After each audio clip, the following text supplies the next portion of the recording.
আমি একটা রিয়েল লাইফের স্টোরি শোনাবো, আপনারা শুনবেন সবাই, গল্প শুনবেন সবাই। বলছি এর উদ্দেশ্য আছে, একটি আলোচনা করবো আপনাদের সামনে ইনশাআল্লাহ। আমার মনে আছে আমি মাদ্রাসার যে রুমে থাকতাম, এই রুমে প্রায় সময় আমাকে বোবা জিন ধরত। কি জিন ধরতো? বোবা জিন ধরত। বোবা জিন ধরলে অনেক কষ্ট হয়। আপনি কোন প্রকার হরকত করতে পারবেন না, নড়াচড়া করতে পারবেন না, পুরো বডি আপনাকে স্টপ করে দিবে।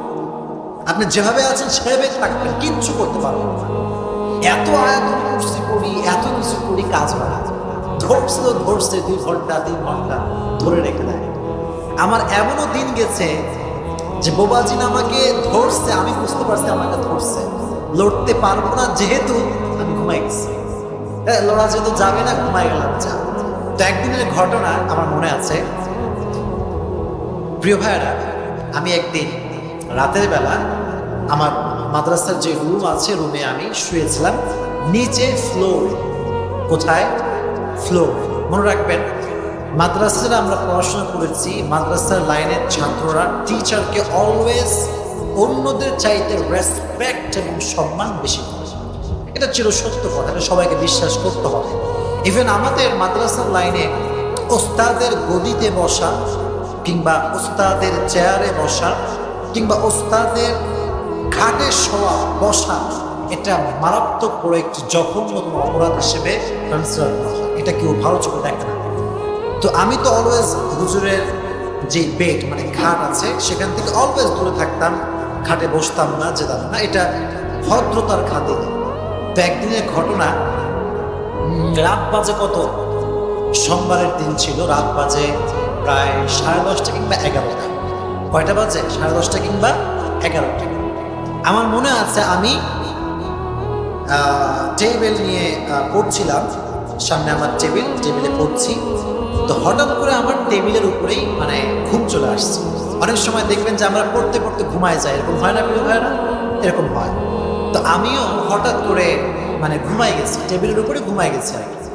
তো অনেক রাত হয়ে যাচ্ছে। সেই দিন আবার হুজুরের ডিউটি ছিল, হুজুর রুমে ঘুমানোর কথা। মানে জিনটা হচ্ছে আমার শত্রু, জিনটা আমার কি শত্রু, আমার ক্ষতি করতে চায় আমার কাছে। তো অবাক করার বিষয় হচ্ছে আমি ঘুমালাম টেবিলের উপরে, ঝিমানি আস্তে আস্তে টেবিলের উপরে ঘুমাই গেছে। হঠাৎ করে আমি ঘুম থেকে আমাকে হুজুর ডাকছে, এমন অবস্থায় আমাকে ডাকছে যে আমি হুজুরের খাটে শুয়ে আছি। কোথায় শুয়ে আছি? হুজুরের খাটে। কিন্তু শুয়েছিলাম কোথায়? টেবিলের উপর। হুজুর যখন আমার ডাকতেছে খাট থেকে, আমি কি বলবো, হুজুরও ছাকা মাকা খেয়ে গেছে, আমিও এক। কিরে, হুজুর বলে আসিফ আমার খাটে শুয়ে আছে কেন? এই ভদ্রতা কোথায় এসে শিখি?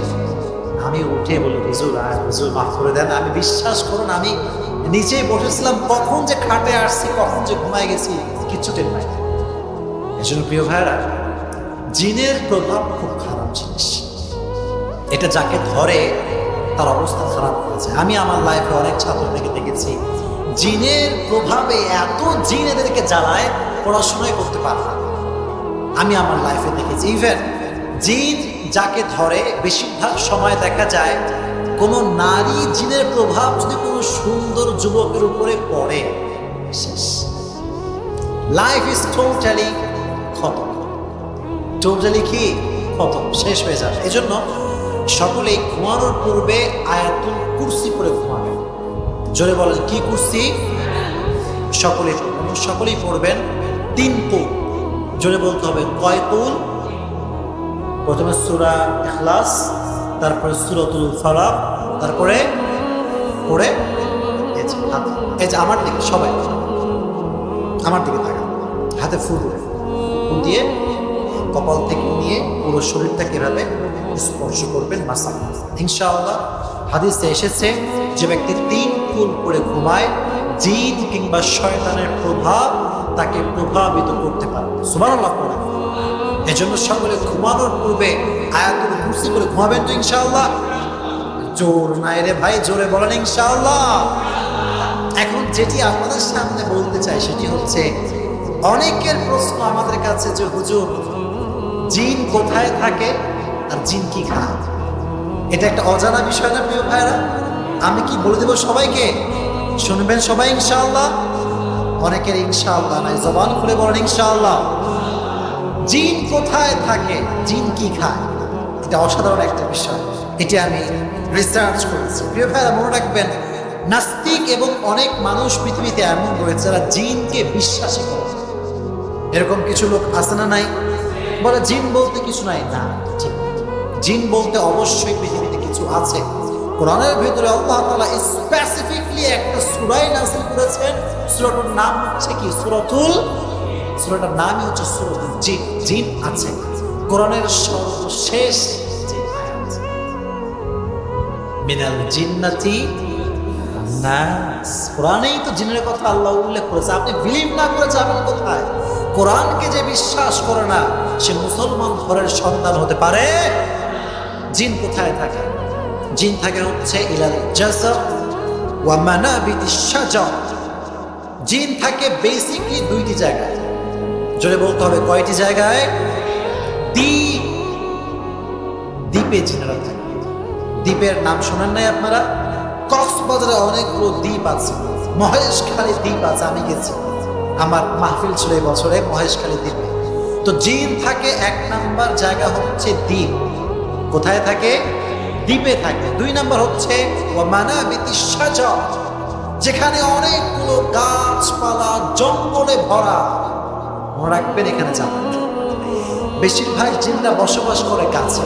তাহলে জিনরা বসবাস করে বেসিকলি দুইটি জায়গায়। জয় বলতে হবে কয় জায়গায়?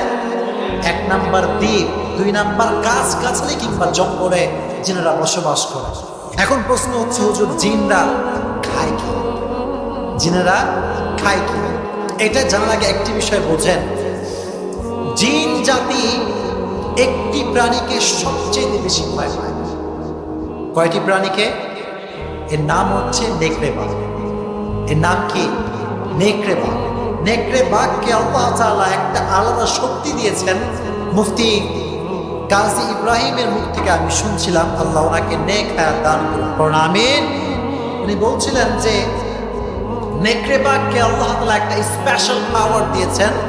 এর ফলে সে জিনকে স্বচক্ষে দেখতে পায় এবং সে জিনকে মেরে তার রক্ত চুষে খেতে পারে। সেই শক্তি আল্লাহ তাকে দিয়েছে। তবে জিন কিন্তু মানুষের মতো রক্ত বিলম্ব করে। জিনের যে সৃষ্টি, এটার মেকানিজমের নাম হচ্ছে আগুন। মেকানিজমের নামটা কি? আগুন। জিনকে নেকড়ে বাঘ অ্যাটাক করতে পারে। একটি ঘটনা উনি বললেন। ঘটনাটা হচ্ছে, উনি বললেন যে একবার এক মহিলা একটি বনে ছাগল চড়াচ্ছিল। কি চড়াচ্ছিল? ছাগল চড়াচ্ছিল। হঠাৎ করে সে দেখতে পেল দূর থেকে একটা নেকড়ে বাঘ অ্যাটাক করছে, তার দিকে অ্যাটাক করছে। মহিলা ভয় পেয়ে গেল, যা আমার জীবন তো শেষ। কিন্তু সে দেখতে পেল যে নেকড়ে বাঘটা এসে তাকে অ্যাটাক করলো না, বরং তার পাশে কোন অদৃশ্য জায়গায় অ্যাটাক করলো। ফলে সে বুঝতে পারলো যে এখানে আমাকে সে অ্যাটাক করে নাই, বরং অদৃশ্যে থাকে জিন। অদৃশ্যে থাকে কি?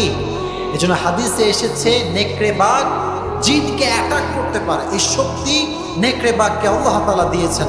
ইভেন হাদিসে এসেছে দাজ্জাল যখন গোটা পৃথিবীকে দখলে আনবে, সর্বপ্রথম দাজ্জাল 4টি জিনিসকে দখলে আনবে। কয়টি জিনিস? 1 নাম্বার জনবল, 2 নাম্বার অর্থবল, 3 নাম্বার জিন জাতি, 4 নাম্বার নারী জাতি। 4 নাম্বার কি জাতি? নারী জাতি। এখন তো নারীরা অলরেডি দখলে চলে আসছে। কি প্রিয় ভাইরা, ঠিক কিনা বলেন? বেশিরভাগ নারী এখন দেখবেন বিটিএস মত। কি আছে না নাই? আছে। এর রুচি তো একদম নাই। আর কত বলবো, আসলে বলতে বলতে জীবন শেষ। এখন যদি আল্লাহ হেদায়েত দান করে আর কি। আসলে বিটিএস যারা ভক্ত, যে মেয়েরা, এরা হচ্ছে দাজ্জালের ফিতনার শিকার হয়ে গেছে। কারণ দাজ্জাল হচ্ছে এমন এক শক্তি, যে শক্তি নারী জাতিকে এমন এমন ফিতনাতে গ্রাস করে ফেলবে যে নারীর কাছে ওই জিনিসটাকে এমন ভাবে শো করা হবে যে নারীকে তার বিরুদ্ধে কথা বললে সহ্যই হবে। আপনি দেখবেন বিটিএস নিয়ে কথা বললে পুরুষরা সহ্য করতে পারলেও পারেই না সহ্য করতে, মেয়েরা পারে না। বলে হুজুরদের কোনো কাজ কাম নাই, খালি ফতোয়া বাজে। এরকম কমেন্ট আছে না নাই? দাজ্জাল ফিতনার শিকার। আর বিটিএস তো কোনো অ্যাঙ্গেলে আমার কাছে পুরুষ লাগেই না। দেখলে মানে আমার মনে হয় যে মেয়েরা কোন অ্যাঙ্গেলে দেখে ভালোবাসা আমার বুঝে আসে না। আল্লাহ সমস্ত মেয়েদেরকে হেদায়েত দান করুন। প্রণামে। জিনেরা কি খায় যেটা বলছিলাম সেটা হচ্ছে জিনেরা খায় হাড্ডি। 1 নাম্বার খাবারের নাম কি বলেন? কি? হাড্ডি। 2 নাম্বার হচ্ছে গবর। 2 নাম্বার কি? গবর। আপনার কাছে এটা অপবিত্র মনে হতে পারে, কিন্তু এটা জিনদের খাবার।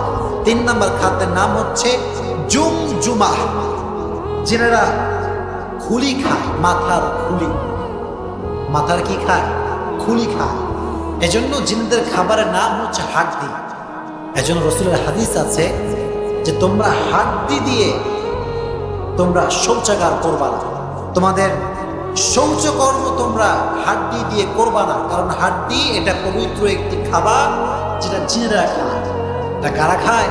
জিনেরা খায়। এজন্য হাড্ডি দিয়ে কোনো প্রকার টয়লেটে যাওয়ার পরে, পেশাব করার পরে কখনো হাড্ডি দিয়ে ইস্তেঞ্জা করা যাবে। আল্লাহ তাআলা এটি জিনদের খাবার হিসেবে তৈরি করেছেন। এজন্য আল্লাহ আমাদেরকে যে নলেজ আমরা অ্যাচিভ করলাম, সেই নলেজ অনুযায়ী আল্লাহ আমাদেরকে আমল করার তৌফিক দান করুক। সকলেই জবান করে পড়তে হবে আমিন।